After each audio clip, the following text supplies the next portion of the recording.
Jei gyvenate Lietuvoje ir norite sužinoti, ar Binary-Cent brokeris yra legalus, pataikėte į teisingą vietą. Šiame vaizdo įraše atsakysiu į šį klausimą ir paaiškinsiu, kaip saugiai pradėti savo prekybos nuotykį. Binary-Cent yra modernus brokeris, kuris buvo įkurtas 2020 metų ir išsiskiria pažangę prekybos platformą bei puikiomis investavimo sąlygomis. Minimalus indėlis pas šį brokerį yra tik 150 USD, o minimali investicija tik 1 USD. Dėl to galite pradėti savo prekybos nuotykį nerizikuodami didelę pinigų sumą. Todėl nenuostabu, kad ši platforma populiarėja vis daugiau šalių, o kai kurie klausia apie šio brokerio teisėtumą. Taigi, ar Binary-Cent yra teisėtas jūsų šalyje? Taip, absoliučiai. Dėl to, kad brokeris įsikūręs Karibų jūros regione, jis nepriklauso jokios šalies jurisdikcijai.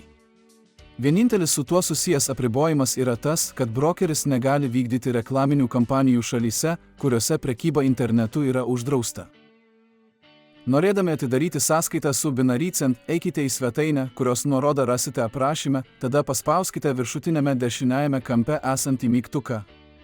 Čia įveskite savo pašto adresą ir slaptažodį, tada pasirinkite pageidaujamą sąskaitos valiutą. Tada patvirtinkite paskyros sukūrimą mygtuku. Atidarę sąskaitą, būsite automatiškai perkelti į prekybos platformą. Atidarę sąskaitą pagal aprašyme pateiktą nuorodą gausite prieigą prie nemokamos demonstracinės sąskaitos ir 150% įmokos premiją. Norėdami atlikti įmoką, spustelėkite geltoną mygtuką viršutiniame dešiniajame ekrano kampe ir pasirinkite pageidaujamą įmokos būdą. Įmokas galite atlikti naudodami kriptovaliutas, internetinės piniginės ir banko pervedimą. Įmokų ir išėmimo būdai kiekvienoje šalyje skiriasi.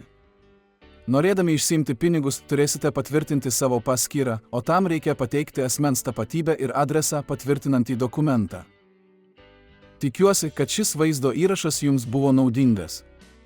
Jei taip, palikite like ir užsiprenumeruokite mano kanalą, kad neatsiliktumėte nuo naujų finansų vaizdo įrašų. Iki kito karto.